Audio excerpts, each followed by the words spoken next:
Hey, I'm Phil Heimlich. I'm a former prosecutor, a former Cincinnati City Council member, a former county commissioner, and this is a podcast we call Sanity Check. Now, some have suggested it might better be called Vanity Check, which I think is directed at me, but we'll just leave it there. Tonight, my guest is a guy I've enjoyed working with for the last year, Nathan Ivey. Nathan has a very storied history in Cincinnati broadcasting, and he's going to talk about that. But I just want to say that I was really honored about a year or so ago. He and the other host of his show, Hot Mike, invited me to come on as a guest, and I think they probably thought it was just going to be like a one-time thing. But I keep coming back every week. I'm sort of like that saying about the guests that won't leave, that kind of thing. So, Nathan, forgive me for kind of clinging like that. It's okay. I apologize. I really enjoy that podcast. The only criticism I'd have of you is you're always forgetting the rules. Okay. Rule number one: Phil is always right. Okay. All right. Rule number two: if Phil is wrong, see rule number one. Right. So anyway, other than that, I'm very happy with it. Got it. So, first of all, I want you to talk about your background in broadcasting, and in particular, I know you had a very significant interview about 20 or 30 years ago with a prominent local figure, Yeah. and I think our audience would really enjoy hearing about that. But give us your whole background. I suspect that's the whole reason why I'm here to tell that story. By no means. Yeah. By no means. But yeah, it's a pleasure. Thank you so much. This is a huge moment for me, considering, my background and our interaction about 25, 30 years ago. But I'll tell the quick story. Born and raised in the city of Cincinnati, went to the University of Cincinnati. I was on a fast path to college. Got a detour one day because I read an advertisement in the paper. It was CDB magazine for a summer program to do talk radio Yeah. at WAIF 88.3. Sure. What radio was meant to be, public radio. It was public radio. Yeah, Right, so I remember? started doing the summer It was program. like a little basement or something Yeah. in Walnut Hills. I Yeah, remember that. and the Okay. Alms apartment building. The Alms Yeah. apartment. Yeah, Yes. yeah. yes. It's since been renovated. And when I Yes. drive past it, sometimes I'm like, I just want to just go in and see what it looks like now. Yeah. But it was a whole nother world I never even knew existed. So my partner at the time, he and I started doing a summer program, and it got a cult following. We were two, 20 somethings, thought we knew everything, hotshot progressives, right? And So you had a show on AIF? we had a You show on said- AIF. It was a Was it summer like a show. weekly? It was a once a week show on Fridays. Okay, for an AIF. On Okay, AIF. and it was like sort of a. That was quite a few years ago. But Yeah. it was like we'd call a talk show. Talk kinda. show. You Yeah. guys, did you often have guests on? Was it just usually the two of you? It started with the two of us, and we expanded, had Okay, guests all on, right, and okay, all right. that'll get us to our All story right. here. But young progressives, we railing against the system. Would you that say kind of thing. militant, or would that be too far? I just you were a young man then, I wouldn't. Some might call it militant, but I wouldn't call it I'm that. teasing. Yeah. Go ahead. Yeah. And they offered us a regular spot because our show was so popular Oh, that's on neat. Fridays, and we took it, and we did that for many, many years. We Wow. ended up splitting up, and he went his way. I went my way, and at some point, I realized, I got something here. I'm able to hold an audience, and I started looking at other opportunities in Cincinnati because I'm born and raised here. My mother at the time was alive, my grandparents. And saw 12:30 a.m. The Buzz, and I just hounded the program director Jerry Tolliver for an Oh, opportunity. I knew Jerry. Yeah. Because she was Lincoln Ware's producer or Yeah, something. Oh, yeah, yeah. I knew her very well. And I she was over at 700 for a while. Yes, 55 that's right. KRC. 700. That's right. She's Yeah. yeah. Okay. So go Yeah, ahead. yeah. And I was really drawn to her because she worked with somebody who was in the market, a guy named Carmine Guzman, who, in my opinion, was one of the best talk shows hosts ever. Name is vaguely familiar. Yeah, he was progressive. I mean, Yeah. oh man, Jewish. Yeah. Man, he was really. Most of us are. But Yeah, anyway. yeah. He was, in my opinion, the best to this day, the best talk show host I Really? ever heard. He was so Interesting. good. Interesting. And he's used to just burn up the airwaves at Yeah. night on Was he on 55 KRC. WLW or on the Buzz? He was on 55 KRC. KRC. Okay. Yeah. Go ahead. Yeah. Yeah. It was so good. And she was his producer. Okay. And so I was drawn to her because of that. And also drawn to the Buzz. They had Lincoln Ware, and I'm thinking that might Yeah. be a good fit. So Yeah. long story short, I ended up going there. Ended up being the host of Straight Talk Live, taking over for Edna Howe for about 10 Oh, years. I knew Edna too. Yeah, That's right. I didn't know you hosted that. yeah, Okay. yeah, yeah. On the Wiz. She was quite a prominent Oh, figure. absolutely. Ended up Very. working with her on her podcast many years ago. Did you? Yeah. Yeah, I know. I think I was on her show a bunch of times. I Oh, yeah. remember her very well. Yeah, Edna is a Yeah. legendary icon. Yeah. And did the Nathan Ivey show on the Buzz Okay. before Lincoln, after Lincoln, on the weekends, at night. About 9 years ago, they decided to move in a different direction with their programming, Mhm. and I didn't know what I was going to do. Jerry Tolliver had been telling me for years to think about podcasting, but I was so consumed with what I was doing at the Right. time, Sure. I didn't have the bandwidth to do anything else. Yeah. But when that happened, I had a following, and people were reaching out. So Yeah.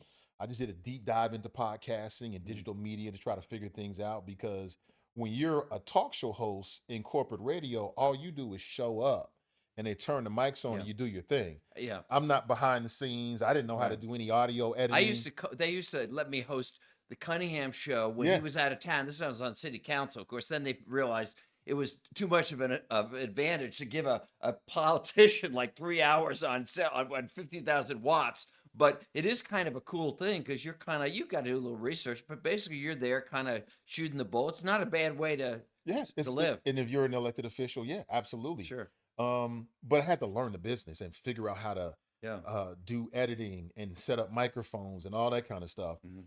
And did a podcast, the Nathan Ivey Show. It took off. I would say very successful in terms of it was a daily show, so I was able to monetize it for years. Oh wow. Had an impact and had a huge following. Wow. And about 3 years ago, I just got burned out. I Yeah. got burned Yeah. out on it. So Yeah. I stepped away from it for a while and started doing other things and slowly started producing podcasts for other people. Right. Had an idea that I'd been sitting on for a while. And then, our mutual friend, Kevin Aldrich, Hmm. he and I had been talking about doing something. So I pitched the idea to him one day and here we are.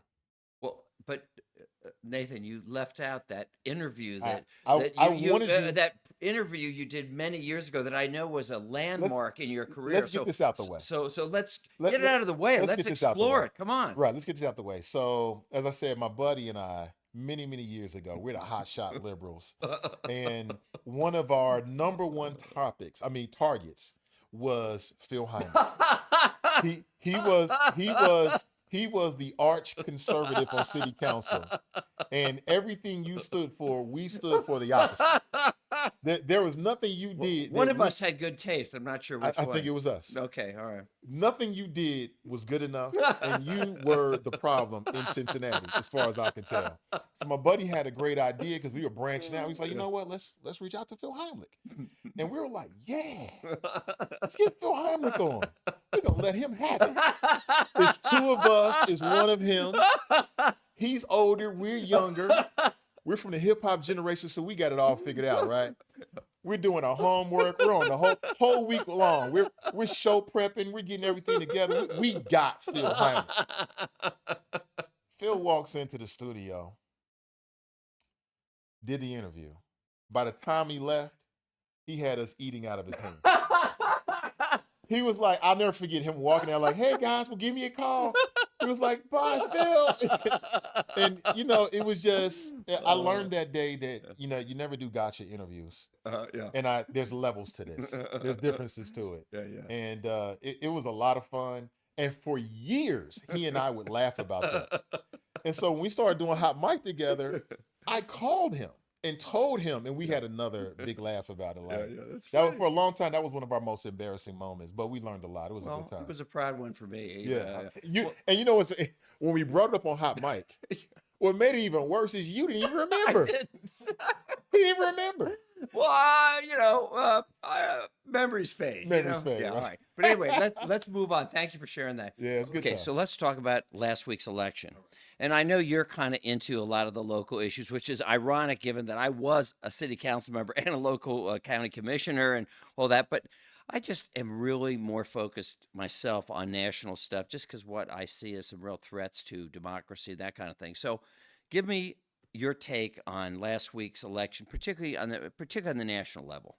Well, it tells me that people are paying attention. People are paying attention. If I had a couple takeaways in terms of big winners, I would say Gavin Newsom. He Yeah. put this together in 90 days. And Prop did 50, you see his talk? I thought his speech. powerful. You know what I was impressed about it. Not to interrupt you, but uh, usually there's a big cheering crowd. Hmm. There always have, and I figured. But if you notice, he did it apparently in a studio with nobody. In other words, there weren't people cheering and yelling. It was just Right. him, and I thought that showed a degree of modesty. That he didn't have to have a big cheering, waving crowd, but he spoke. I thought so. Um, astutely and to the point without not being inflammatory but not pulling punches. I just thought it was a magnificent Well, having talk. said that, what I take from that is that there's a fire within him, Yes. Yeah. and he is internal and not necessarily external. Right. So I'd say big winner, um, Gavin Newsom, again put together in 90 days, Yeah. Prop 50. A lot of people say he's probably going to announce running for president in Hmm. 2028. This bodes well for him. Oh yeah. Mamdani Hmm. in New York, big Why win. do, what's in your opinion, what's the significance of Mondami winning in New York? Well, he's different. He's Yeah. different. And he's Okay. not afraid of calling himself a Democrat socialist. And there's a Yeah. lot of energy into villainizing that term. Mhm. And did you get a chance to watch his acceptance speech? Just clips, a You few should watch clips. it. I You should will. watch No, it. I will. Powerful. I saw what he said about Trump. I like very much. I'll watch the whole thing. When I say that, I say it objectively, right? Yeah. Not as someone who supports his policy. So Right. if I'm analyzing him as a politician, he's extremely talented. Yeah. And I would say that Republicans are probably chomping at the bit, thinking, "Wow, we're gonna be able to run against him." I don't think he's gonna be that hard to villainize. He's very He's not. smart. You mean he's going to be hard to villainize? You're I saying, don't think he's gonna be that hard to villainize. I think he's well spoken. but I guess what I'm saying is, just so I understand you, I know that what's going to happen is it isn't so much New York City votes, Yeah, but they're going to make him the face of the Democratic Party, or yeah, try to throughout the country, just like they've done with AOC and the whatever her name is, yeah. the Maybe I Muslim misspoke. I don't Muslim. think it's gonna be that easy. Okay, Is what I meant. that's what I was. Yes, Okay, okay. it's Why not gonna be not? that Because easy. I'm afraid that's certainly what They're gonna Trump people are try. going to try to do. They're gonna try. They may Yeah. be successful in some circles, Right. but I think he's got this. He's got this like enthusiastic hero kind of vibe about him. Hmm. That's going to be very difficult, in my humble opinion, Yeah. to villainize him and make him the villain that they're going to try to make him to be Yeah. across the nation. I just don't Mm. think it's going to work. Well, I I hope you're think right. Yeah. if you're just judging his speech objectively, I Mm. think he rose to the occasion. He rose. Yeah. I think he knew that it wasn't just New Yorkers watching him, but people all over the world, probably all over the Yeah. country, if Yeah. not all over the world. And I Right. think he rose in that speech to meet that moment. Yeah. I think he's something different, and I think that's why people gravitate to him. Plus, I also think the other two candidates were just not that good. Well, Cuomo had such a, So much baggage. I mean, talk and legitimate, meaning it was real baggage. It wasn't Right. made up baggage. Right. You know, but you got to give the guy credit. I mean, to be a Muslim, a socialist, that's not easy. I don't care. Even in New York City, that's Right. not easy. But I am a little disturbed or concerned about his kind of pro-Hamas comments, and I'm concerned that's going to hurt anti-MAGA people with Jewish voters, that kind of thing, because as I understand it, he was not willing to support Hamas disarming and seemed to have kind of a kid glove approach toward that kind of stuff. I have no problem. We've talked a lot about, I think what's been done to the Palestinian people is genocide, just like what was done on October 6th to Israel by Hamas. But that's different from saying, kind of almost being semi-supportive of Hamas. Do you think that's an issue? I'm not aware of his comments. Okay. Yeah, I'm not Yeah, aware of those comments. at least that's what I've heard, and obviously they pressed him on it, but Mhm. hopefully that won't be too big a thing. But anyway, go Other ahead. big winners Yes. were the Democrat Party, the Democrat brand Hmm. in general. It was re-energized Right. last week with the election. Hmm. And I'll be honest with you, just me as an individual, I just felt it a lot easier. I was more willing to turn on the news, right, Yeah. than I have been in a long time, because from my political perspective, Hmm. it just felt like it was so heavy and not a lot of good news. Yeah. And with the election Discouraging. I discouraging mean, on some when you levels, see the government dropping bombs on speedboats with no, proof of that they're drug right? dealers, the the army being sent to the streets of Portland and Washington, all that stuff. That's a hard thing to take if you care about what our country is supposed to stand for. And I think that it will could potentially have a domino effect. Success attracts success. Yeah. And so the success of the Democrat brand last week may attract more of that, in the weeks and even the elections and into next year to Yeah. follow. Yeah. Um, so across the board, Democrat brand got a big thumbs up. Well, that's good. All right, let's move on to a totally different issue because something we've kind of talked about on the hot mic, and, Yeah. and then I want to get back to issues about democracy. Okay. But there's a lot of talk on our other podcast about racial issues and discrimination, stuff like that. It seems to me that what we went through in the 50s and 60s and before that were situations where there was incredible injustice and racism and racial division in the country. And I don't mean just people being apart. I mean absolutely losing people, not having the right to vote, not having the right to go to decent school, not having rights that other people had. Mhm.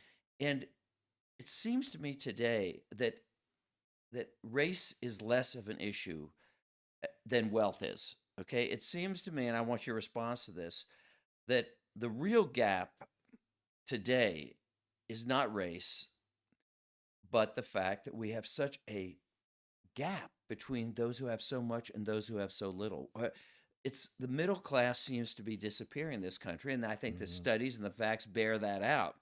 I think the guy who most hits on this in a very powerful way is this guy James Tallarico, who is the Christian kind of but Democrat kind of Christian guy running for Yeah, I've seen U.S. Senate, and he them. constantly uses biblical principles to talk about the fact that the average person is being kind of screwed, and these billionaires are accumulating more and more money. So, and I would also say that what saddens me today, unlike let's say 10 years ago, 20 years ago, is things like buying a house are almost unaffordable if you're unless you're very wealthy. I mean, if you're a cop, school teacher, I don't know, can you afford to buy a house? And a lot certainly you can in California and a lot of other places. Maybe it's easier here. And that wasn't always that way. If you go back in time, I mean, it used to be that the American dream, okay, I got a job. Maybe it's not a great job, but I got a job, maybe a blue collar, whatever job, and I can buy a house and make something for my family. Today, that's really not the case, and that saddens me, and that's why I I refer to this wealth gap as being, I think, a more serious problem than the racial one. But give me your response. So what is the question exactly? Well, the question is, do you agree that race is much less of an issue than it was 20, 30 years ago, and that the greater problem is not race, but not the difference in the race, how the races are treated, but difference in wealth. That's the thing. Because if we were to agree on that, then policies, if those who are in power were to agree on that, then their policies would be more focused on sort of kind of equalizing things versus worrying about kind of, more civil rights laws or something. Now, I know that's kind of sounds harsh, but Yeah. Well, I think they're both important, but what I would say is that they are the same. They are are they the really same. though? They are the same. Well, what about there's all the, if you will, poor whites? I mean, why is that the same? Yeah, because a rising tide lifts all boats. So if you It's starting to solve, sound like a Republican. That's a Republican expression, by the way. But go ahead. but I'm but but if teasing. if you solve the wealth inequality problem in doing that, Yeah. you're going to solve a lot of the racial problems, right? Hmm. Which are also wealth inequality problems at the same Okay. time. Okay. But it's hard. I can't pick and choose. It's almost like you're asking, what's more important, climate change factors Yeah. and impact or wealth inequality? I mean, they're all important. They're both important. But in particular, getting back to race, they're all the same. Those are the same issues. They're congruent. If you look at if you look at wealth inequality and on a grid or a flow chart, and you look at racial inequality, they are the same. They're the same. They track very, very congruently. Well, Okay, but again, like for example, you have poor whites and poor blacks. Okay, let's Yeah, look at the poor, which there are millions of poor whites. I yeah, mean, and you know, it's sad thing is, and we've heard this before, that the average person, I think 60% of people in this country don't have the money to pay for a car repair if their yeah. car breaks down, which to me is so sad and And and but think takes about this. yeah. If and to my recollection, what you just quoted is correct. But if you ask that same question about African Americans, it Mhm. would be even worse. Oh, okay. So in other words, and I'll agree with that. In other words, I would say more based on past discrimination than current. But your point is that the wealth gap between the wealthy and blacks is much greater, or is greater Right. than that between wealthy whites and poor whites. Essentially, is what you're. In other Well, words, and it would have to the be. the if you look at who's in poverty today, let's say, for example, or very struggling, you're saying the percentage of African Americans who are is going to be much higher given their numbers in the population than white people. Is that Yeah, basically it? yeah, Okay. just like the overrepresentation of African Americans in the criminal justice system. Okay. Yeah, and so, and again, we still haven't dealt with, past issues. People talk about reparations, but again, Hmm. how do you talk about wealth inequality when you've got black people who started the game of monopoly 2, 3, 400 years later, right? And so again, they are the same. I lost you there. You said black people starting monopoly. I lost you. Well, I mean, many people, when they talk about reparations and they Yeah. talk about the racial and wealth gap in America, Yeah. I've heard them use this analogy like the game of Monopoly, right? Yeah. So, for instance, if we play Monopoly, Yeah. but I got a chance to go around go 100 times more than you did, Yeah. and then you started, Okay. right? So you're saying they're still catching up, is what you're Exactly. saying. Exactly. Okay. Okay. Well, since you mentioned it, it's a little touchy subject. Let's Yeah, talk about this reparations thing because, sure. I mean, I can't possibly conceive of how you would suddenly say, okay, what are we going to do? Give a certain amount of money to every black person? Or I've mentioned it when my father grew up in this country in the Hmm. in the 20s and 30s. I mean, as a Jewish person, he experienced all kinds of discrimination, not as severe as blacks did, Right. but I mean, I'll I remember him telling me that it's hard to believe given the stereotype of Jewish doctors, Hmm. but when my father applied to medical school, like at Cornell University Medical School, which he did eventually get in, I remember he said they only had like a small number of slots that a Jews could get, and I know that he went through that in other ways. So my point is, if reparations means we're giving money to people who've been discriminated against, yeah, more of it would go to blacks than Jews, but there's been discrimination against other people. Where's it stop? Well, what I would challenge is the premise, right? It, Yeah. it wouldn't be if you really understand what reparations would be, you're not giving anybody money. You're paying a debt that's been owed. That's different. Okay, but put it in more specifics. If you're in charge of the country, okay, and you believe in this specifically, whether a country or locally, what specific reparations proposal would you advance other than just generally paying back for past wrongs? Well, I mean, had I known we were going to talk about this, I would have Yeah. been a little bit more prepared. But And here- by the way, but it's okay though. you just I wasn't going to, but since you brought up the No, no, word, I'm all okay right, with all it. right, go ahead. So All I'll right, answer all it right, this way. What yeah. I would say is, we have put men on the moon, if you believe that, I do right? believe it. Okay. I saw it Which when it means that happened. we have solved very complex mathematical equations, Hmm. right? Yeah. Um, for us to take human beings Hmm. and man-made materials and put it on a celestial body, that Hmm. means that we as Americans can do big and great things, right? Very Yeah. complex things. Yeah. So if we can do that, I am 100% convinced, and I have confidence in us, that we can figure out the algorithms, the equations, whatever it takes to figure out who and how people are owed reparations. I mean, I believe in that. You do. I believe that we Yeah. have enough ingenuity. Yeah. I think we have enough creativity. I think we're smart enough to figure that out if we really want to. Because the one thing that I've learned about this country is that when this country really wants to do something, Yeah. and we really For put our minds to for it, better, for worse. we do it. Yeah. We do it. Yeah. And so if we get to a point as a country where we really believe in reparations Hmm. and we want to get it done, we can get it done. We've got enough smart people in this country to figure that out. Plus people I'm like not me. saying Plus people like me. And plus be like you. Yeah. And me. And And I'm not you. saying I'm Right. smart enough right now in Yeah. this moment to have all that figured out, Yeah. but I believe in American ingenuity, creativity, and intelligence Hmm. that we can figure that out. All right. Well, I'll just say I respectfully disagree with you, but That we're not smart enough? no, no, no. Well, that we're not able to. And here's my Really? reason. Here's my reason. Sure.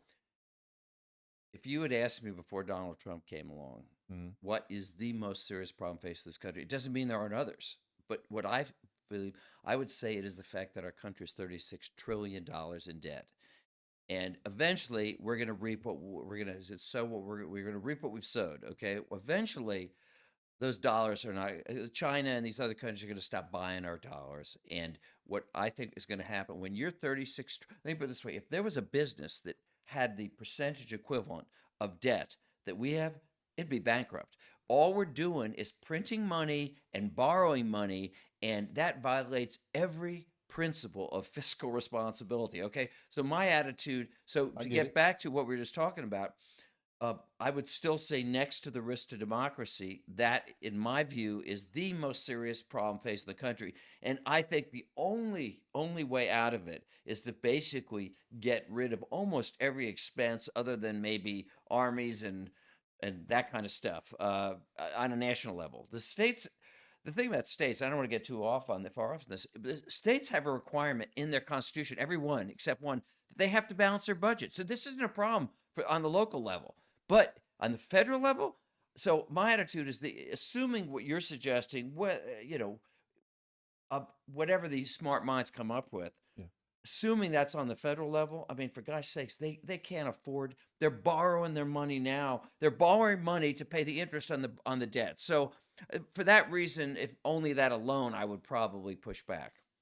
Well, that would be a shame. That would be a shame if our federal debt holds back our national ingenuity. And if that is where we I are, think it's going to hold back a lot of if things. that is where we are, then I would agree with you. That is a very serious problem. Mhm. But even with our national debt, I mean, again, it's been under your party's, not you. I Come know we on, talked about Donald Trump, Nathan, that's a dagger to my heart. A but dagger to my heart. I mean, but attack my mother. Attack my attire, but my it's not party. an attack. Oh my It's not an attack, but I gosh. mean, Oh it's gee. it's just facts as I recall it sitting here. Somebody can fact check at home when they watch this, but as I recall it, the national debt ballooned under the first Trump administration because of these tax cuts, and now the estimates is going to do it again because of these tax cuts Yeah. again. Yeah. And so, if that is the case, then I just would wonder why people in the fiscally responsible party,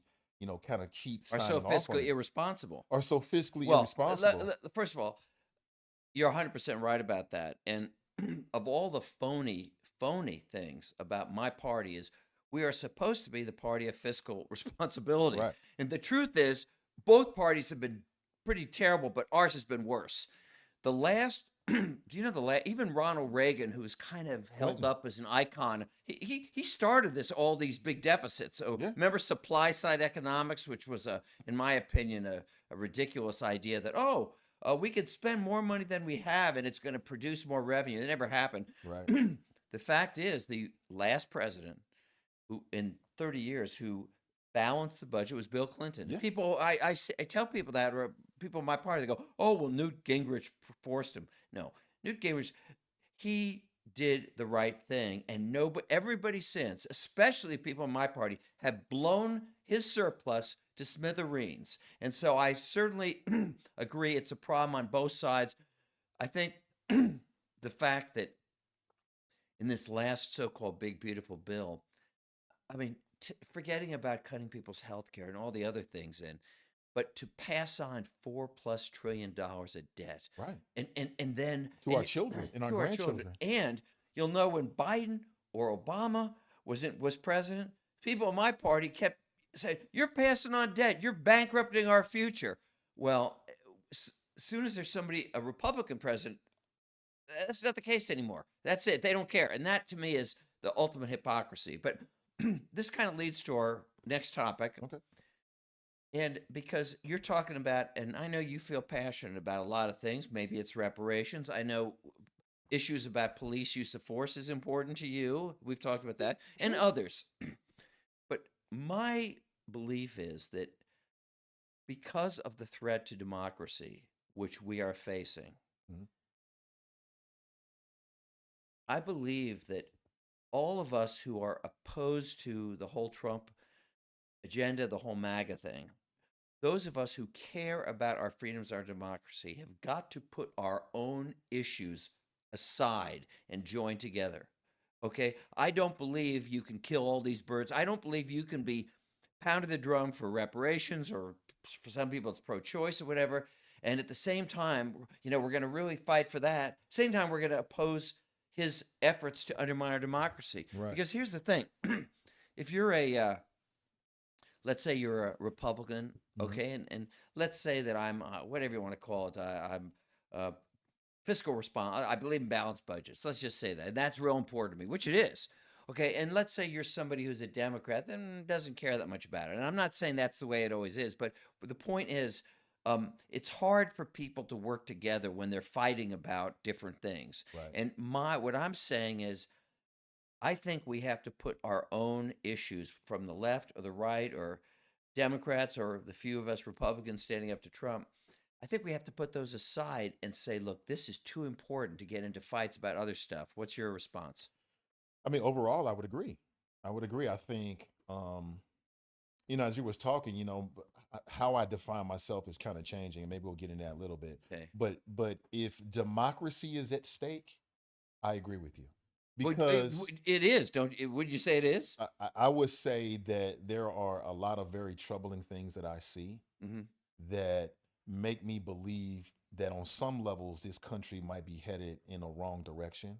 You're, And I you're being think, milder than I know you to be, or milder than I feel about it, well, I'm not being mild. I just want to make sure that I or a little more articulate it. cautious. Well, I just want to make sure I articulate exactly how I feel, Okay, all right, go ahead. right? Because, I think that, we look at, on some levels, we live in scary times. I hear people saying that a lot, and I Mm-hmm. agree with it.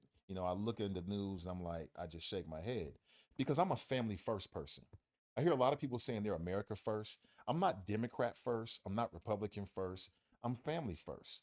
And so, whether that's a Democrat or an So you're independent, saying if there's something that's going to affect how many kids? Remind me. I have my wife and I have two children. Two. You're saying that if something a policy is going to affect your family, that's going to be number one for you. Is that what you mean? I'm saying that I wish that politicians looked at policy outcomes through the lens of what's best for families. Okay. Like, what's best for mom and dad's ability to put food on the table? Yeah. What's best for mom and dad's ability to allow their kids to go to college? I want to live in a world where more people have more, where through your creativity, your ingenuity, and your hard work, you can go out there and be whatever you want to be, as long as you're not harming It's somebody. kind of the American dream, The American dream, kind of thing. right? Yeah, which I would say is on maybe thin ice. Well, let's bring it back, right? What's best for families? What's Mm-hmm. best for single parents, right? Mm-hmm. So they can have the kind of households that produce the type of children that produce the future that we all want to Hey, see. what about this though? There are countries, Hungary, Russia, maybe some others, that actually where the dictator has basically really upped the standard of living, which is one of the reasons the people are sort of complacent about the Right, fact that they don't have free speech, they don't have rule of law, and this and that. right, And what I'd ask you though is, okay, let's say whoever it is, Trump or somebody, puts policies in place that really enrich our families. People get food on the table, but they have no free speech. They're going to get locked up if they speak out against the leader. That kind of thing. The universities are forced right, to toe the line that the government wants. And these are real examples. Museums have to change their programming according to what the leader says. right. Now, so would you agree that it's more than just just financial stuff? Absolutely. Okay. I mean, because you could have a well-to-do family, but no freedoms. Right. Well, that's why I'm not for one party rule, right? Yeah. You hear, what's the word we hear a lot now that Trump's in office, right? We keep hearing people saying we're sliding toward Autocracy. autocracy, right? Yeah. Which is one party rule. I'm against that. Yeah. Because essentially what that means is that politicians would be choosing their constituents. I think the constituents should choose the But I politician. think when they're saying sliding toward autocracy, I agree that one party rule of any kind isn't good. Right. But I think they're talking less about the success of the Republican Party than they are about the loss of our rights, our freedoms. That's just the way, that's how I see it. Right. And part of that is, and what I've always been taught and grew up in was the idea that you choose your elected officials. That's why I'm against gerrymandering. Right. Gerrymandering, absolutely. Yeah, Yeah. and if a Democrat gets in office because they've got policy ideas or the charisma to sell themselves to the electorate, so be it. If a Republican gets in office because they've got good policy ideas or the charisma to sell themselves to the electorate, so be it. But it should be the electorate, the people's choice. Well, I think what you're getting at, which is something I agree 100%, is the gerrymandering that's happened in the country by both parties, more by probably mine, is Yeah, basically allowed the politicians to choose their voters instead of the other way yeah, around. yeah. And I think it's just I think it's terrible. But when you And think about, we're in the gerrymandering wars now. Prop well, 50. that was let's put it this way. That was, they had no choice in California. When I first heard it, I thought, no, that's wrong. But I think he did exactly the right thing, because what Trump was doing was basically really unethically, if not illegally, basically kind of fixing the race. They Yeah, were going to put pressure on all these governors and legislatures to increase the number of Republican districts, which is very undemocratic. And I think Gavin Newsom and any others, the Democrats, had no choice because our democracy at stake. And keep something in mind: the people who supported that California thing that Newsom put forward, mhm, they are anti-gerrymandering, and they had an independent commission. right. And the way it's set up, it goes back to the independent commission in 3 elections. All right, it isn't a permanent thing, so they needed Which to is the do. right way to do it, I think. Oh, it is the right way to do it, and and that scares. I mean, the gerrymandering, as you said, is a major problem because it allows it's anti-democratic. Let me just go through real quick. When I talk about my concerns about threat to democracy, Hmm.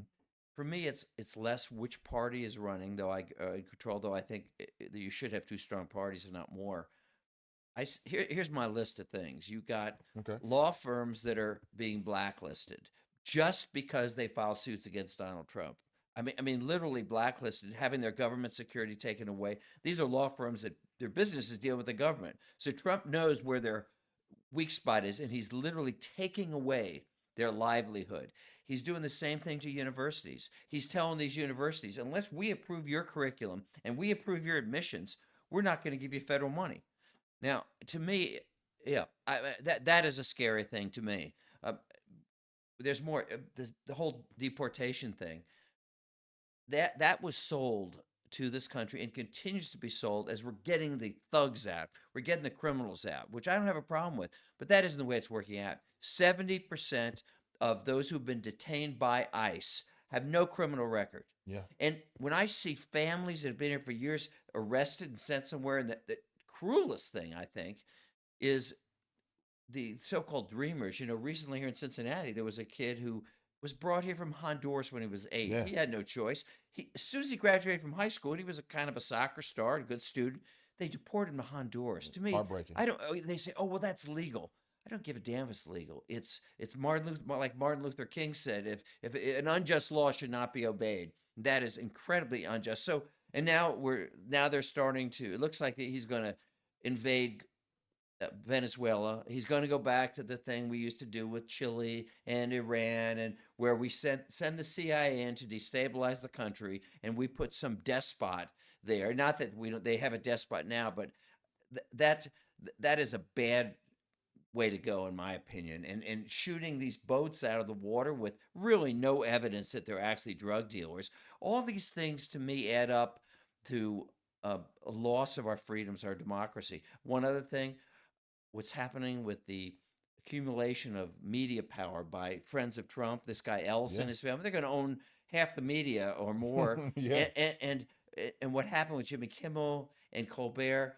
Okay, so they're just comedians. Well, yeah, but when you have the head of the FCC threatening to basically take away somebody's license because you're critical of the leader, that is a sign that we are heading the way of Russia or Hungary and that kind of thing. So that scares me. But Go ahead.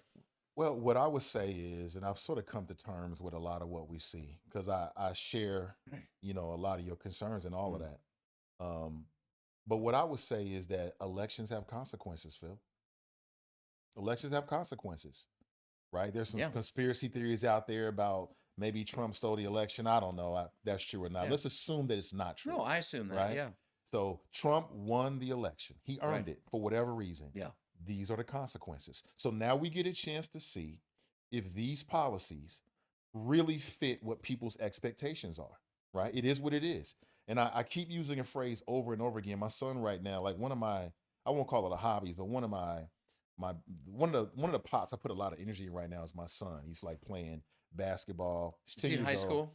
He's 10 years old. Oh, 10. And Okay, cool. he's just starting out, and I'm trying to get him to Does he learn. have your height? Is he going to have your I height? hope all He these is. coaches say that. He's I got hope. he's got a good I hope future. he's off Yeah. to a good start. He's a little older, a little taller than It's good. a lot of his Yeah. classmates, but trying to get him to get more confident on the court. So I recently put him In in basketball. basketball, right? Well, Not yeah. not not the Because other court. that's a sport that unless you're who's that little guy? I mean, by and large, if you're not tall, Well, you got a lot to overcome. height goes a long way, but there's a lot of not tall, shorter players that are Yeah. really, Okay. really good. All But right. anyway, here's the point I'm Yeah. trying to get to. Yeah. So I've watched him in some of these AAU style and Yeah. competitive Yeah. sort of practices. Sure. And it's pressure busts pipes and creates diamonds. Mm. And so it's the same way I look at him is, sometimes he's getting pushed around, they're bigger, they're faster. He's either gonna sink or swim. And the same thing is gonna happen with this country. Explain with an we, analogy with a we're country. either going to step up to meet this moment, Mm. whether it's the law firms, whether it's the courts, Mhm. whether it's the people, whether it's the media, whether it's the various institutions that we thought provided checks and balances. Yeah. You're getting a system-wide check on where we are on all those different levels. And we are either as a country going to rise to it, resist it, or accept it, right? Yeah. And I've just come to the conclusion that a lot of it is out of my hands at this point. I did what I thought I need to do. Yeah. I'm doing what I Right. think I need to do. Right. But I'm just, at this point, I'm in an observant kind of like mode where I want to see what the country is going to do. Yeah. Right. Because I share everything you just said. Like everything you Yeah. said, I agree with you. Yeah. Huge concern. But what are we going to do as a reaction? Yeah. People say that the pendulum always swings back. Does it? Will it? I actually people say that to me all the time when I express concern, and they say that I kind of feel this is different. I do, and you make a very good point, which I kind of have an attitude sometimes. You, pardon my language, stupid people. You voted for this guy. You should don't. I don't want anybody to say we didn't know this. Yeah, you knew it. He said he was going to do the greatest, largest deportation He did. history. He said he was going to get retribution. So I don't want to hear anybody say, "Oh, we had no idea." We know. Yeah, you did. If you just picked up a newspaper and read it, or read a little about what this guy tried to do before he asked the military guys around, "Can we shoot the protesters in the legs?" I mean, what kind of guy? Anybody who says that, and you vote for him, you deserve what you get. But putting that aside, I just feel an obligation on whatever level, even if it's just doing a podcast or something, whatever I can do, I want to stand up for what I believe is right. Absolutely. And because whether people were stupid or not to vote the way they did, we have an obligation to kind of fight for our country. And so I want to do that. Yeah. Mhm. So, Donald Trump didn't happen in a vacuum, right? Yeah. He is in Mhm. office due to the failures of a lot of people before him. Mhm. Because say what you will about Donald Trump, and I've said a lot, Mhm. right? But he's doing things that are different. He's Mhm. shaking things up. For better or So, for worse. for better or Mhm. for worse. But for Mhm. better or for worse, he's doing what a lot of people said they wanted Obama to do. And a lot of people who said they Mhm. wanted Biden to do, Mhm. which is, I don't agree with all of his choices, but he's putting non-traditional people in office. That's the kind of stuff that I remember talking with black folks. They wanted to see from Obama. They wanted to see different faces. They want to see somebody with Mhm. a single-minded determination in whatever it is that he was Well, doing. the problem is the single trait that he's putting in is loyalty. The competence is not really the issue, but But okay. but for his base, it's a huge payoff, Okay. right? Yeah. The Fox News base, Mhm. the MAGA base, they're getting a huge payoff. Mhm. And, I think that there's a lesson for a Democrat president, potentially, if that happens, who comes after them. Yeah. I think that there's an appetite for the same thing, but maybe in more of a Democrat way or whatever way people might be leaning. People want to see something different. They want to see you um, stop asking for permission and stop asking for forgiveness, just to do what you think is the right thing to do. If that means challenging the courts, you challenge the courts. If that means smashing through conventional wisdom, that's what people, I think, want to see. But they want to see it in a direction that they agree with, right? Not Yeah. necessarily what they're seeing necessarily with President Trump. You know what's interesting? Speaking of your point about there were things that led up to him. Yeah. Last week, Dick Cheney died. Yeah. Okay. And I read a powerful article about him.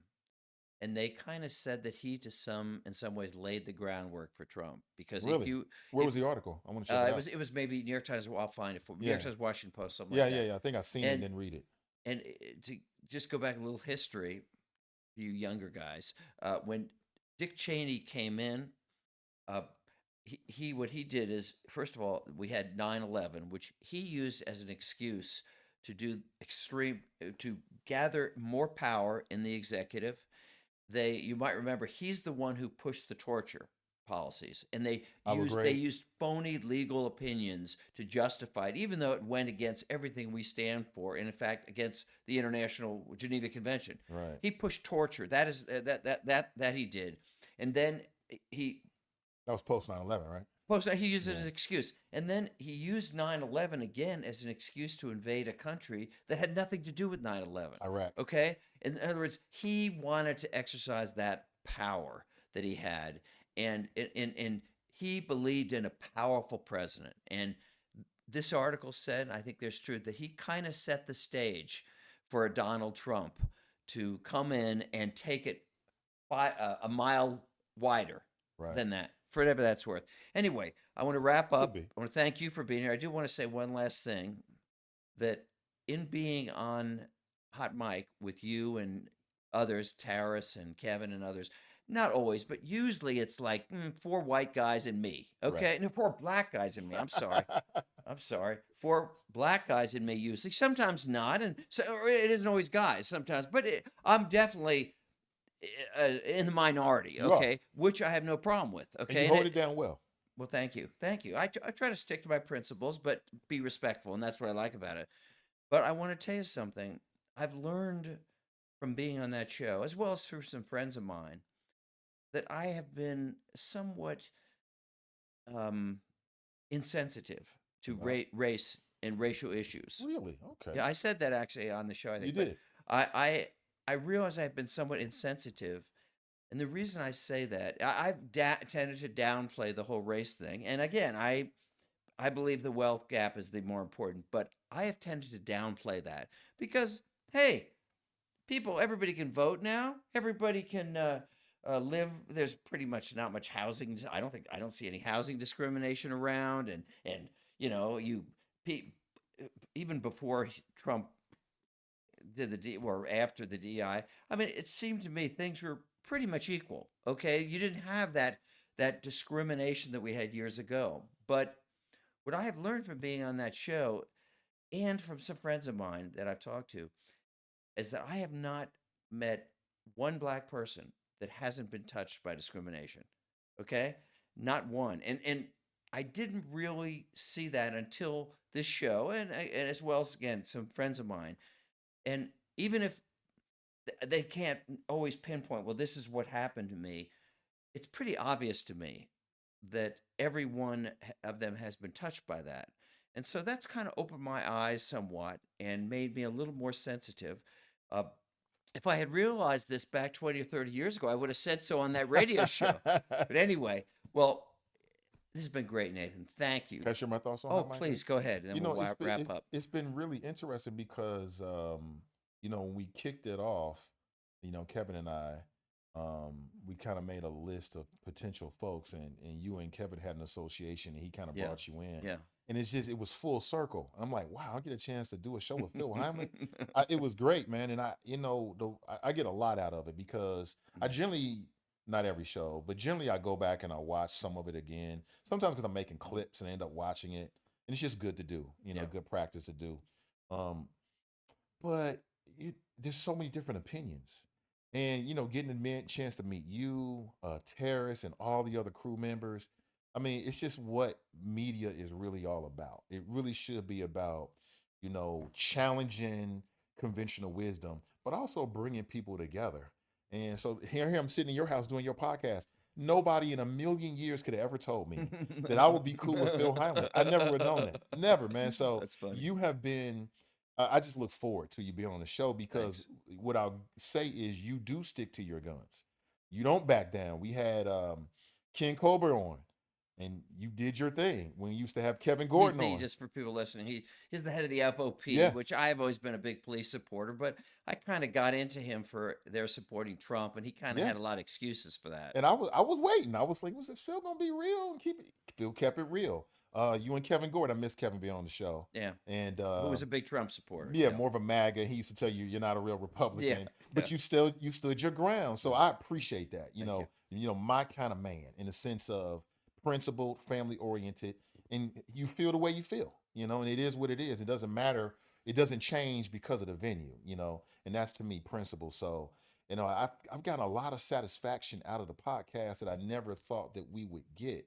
And that's because of the personal connections, like meeting new people. So I really appreciate you being on, man. And likewise, and I appreciate you being on Sanity Check. And I would say that what I feel good about the hot mic as well as this is we can clash and have different opinions, but it's never inflammatory. It's never somebody just throws something in to light a match and get people screaming. And it's respectful. Right. That it's always respectful. And it doesn't that's have to important. be personal. Exactly. Right? And it doesn't have to be it doesn't have to be nasty. Yeah, right? We could just exactly. disagree. It gets emotional now. We get into it, especially Yeah, me and Kevin get into it all the time. Yeah. But afterward, it's just a conversation. We move on. Yeah, And that's it. That's beautiful. Thanks. Yep. Appreciate you. Thank you. Yeah.